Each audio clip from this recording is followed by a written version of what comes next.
Bonjour à toutes et tous, je m'appelle Thierry Grasset, je me trouve actuellement devant le monument aux morts de la commune de Saint-Savin, votre commune, dans le Nord-Isère. J'habite moi-même le village de Monsoix, à quelques kilomètres d'ici. Le lieu d'où je m'adresse à vous, un lieu de mémoire, me semble particulièrement approprié pour vous inviter à venir assister à la conférence que je donnerai le vendredi 14 novembre prochain. Le contexte géopolitique actuel est très préoccupant. Guerre sans fin en Ukraine et au Proche-Orient, remilitarisation et retour à la course aux armements, déclin de l'atlantisme, menace des populismes dans de nombreux pays et volonté de grandes puissances de mettre fin au multilatéralisme.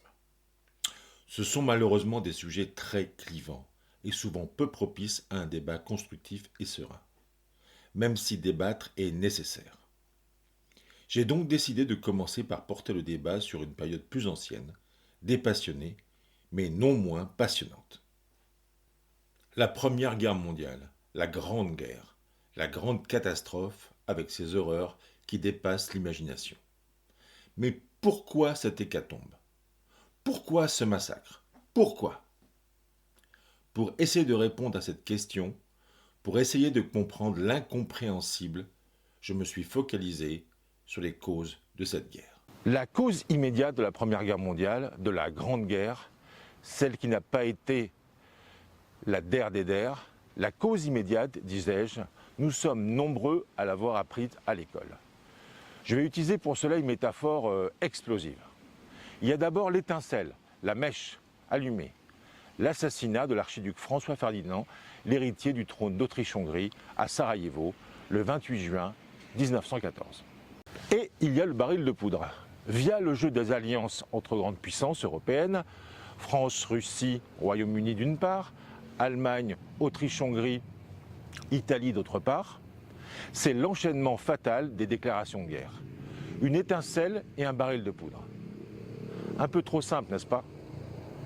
Cette cause immédiate ne suffit pas, bien sûr, à justifier cette guerre totale et son bilan catastrophique 4 ans plus tard. Près de 40 millions de blessés, morts et disparus. En France, c'est près du quart de la population mâle active, la tranche 20-50 ans, qui est liquidée, mutilée, diminuée.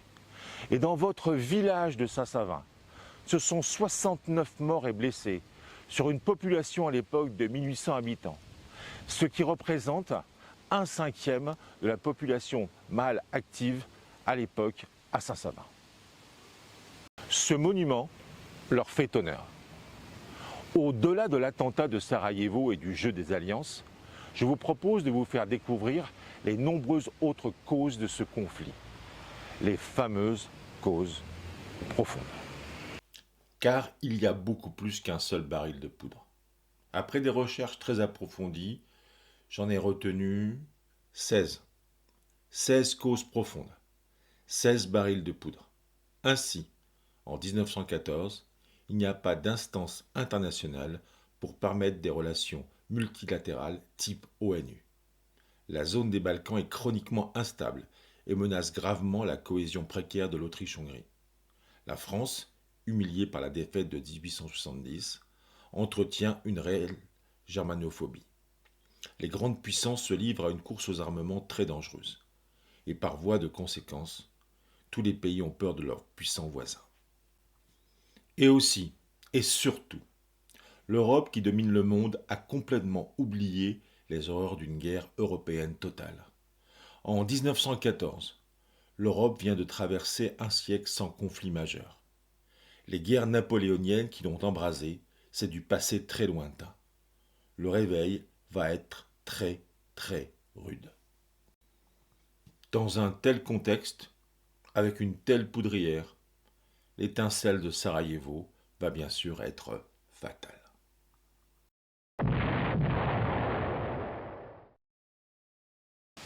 Ces causes profondes divisent encore aujourd'hui les historiens, dont acte.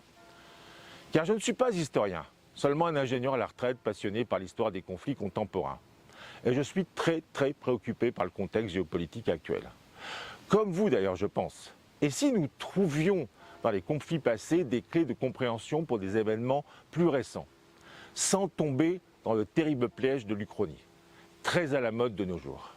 Je ne suis pas historien, vous n'êtes pas historien, et vous êtes peut-être même allergique à des traités académiques soporifiques, aux détails qui tuent le propos, aux listes de dates et de noms propres qui nous saoulent. Eh bien, ça tombe bien, moi aussi. Et ce ne sera pas le cas de cette conférence. Même bien sûr, j'ai dû lire pas mal de ces traités pour arriver à vulgariser ce sujet ardu. Le vulgariser sans le dénaturer. Mais vous méritez cet effort. Et je partagerai avec vous toutes mes sources. Il y en a des pages, si ça vous tente.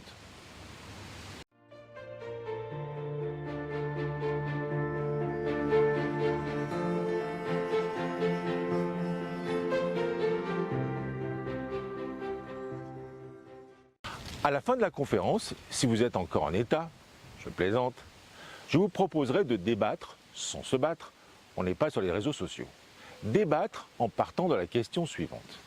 Aurait-on pu quand même éviter cette guerre? Car si j'ai mon opinion, la vôtre m'intéresse beaucoup. Débattons avec bienveillance et respect, ça changera un peu du contexte ambiant. Ah, un dernier point. Je vais vous révéler mon objectif personnel pour cette conférence.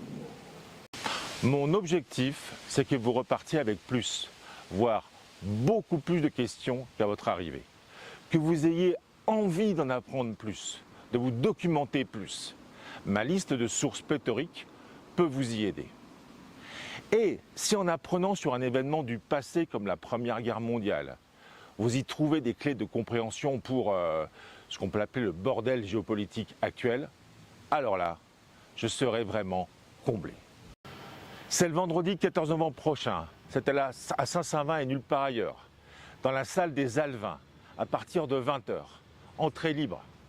Je vous y attends nombreuses et nombreux, intéressés et passionnés, comme moi. À très bientôt, très sincèrement.